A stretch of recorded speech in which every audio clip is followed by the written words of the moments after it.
I'm Dani. Today we are going to be building temporary froglet homes. You may want to have your froglet in a temporary home for multiple reasons. Maybe you just ordered one from us and you already have a tank set up at home and your new froglet is not the same size as your other frogs.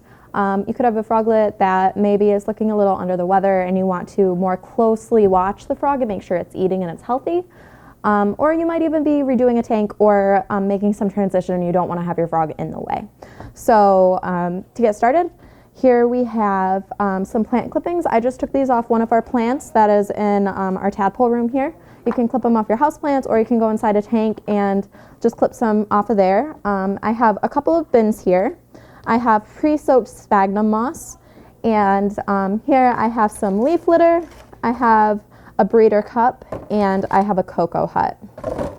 I also have springtails here ready. So I'm going to take some sphagnum moss, about a pretty big size handful, and just slap it right into our bin here. You want to have it soaked for at least 2 hours beforehand. If you do it any less than that, the water will not be all the way absorbed and it can just kind of suck the humidity out of your bin.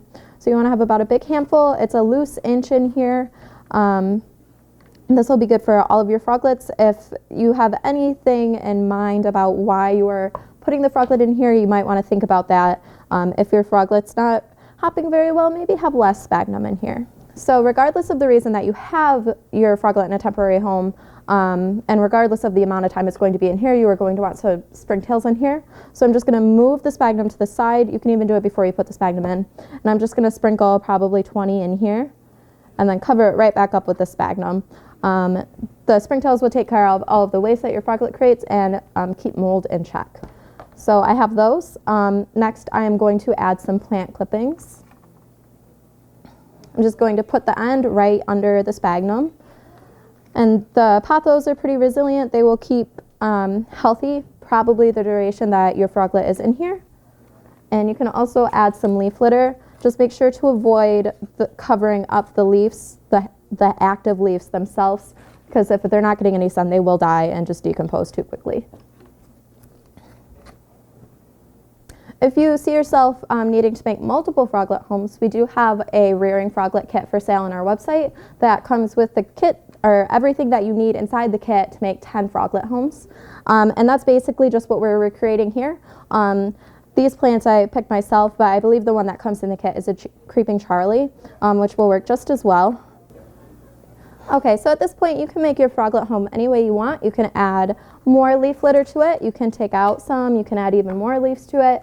Basically, you want to keep in mind the health of your froglet, or maybe if your froglet is actually a frog, in that case, you will probably just want to add more leaves to it and more hiding places so that they can actually be engaged in their hunting. If it is adult, you might want to put in a cocoa hut. I wouldn't recommend this for a froglet just because they can get jumped around and it's more likely to get hurt in there. But for an adult, it's perfectly fine.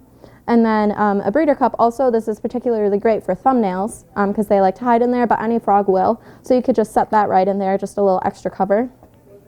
And then as always, you're going to want to make sure this is nice and moist. So I just have my mister here. I'm going to put on the lid and just give it a good mist. An adequate mist. And there, it is all ready for your froglet. Okay, we're just going to add this Benedicta, see how she likes her new home.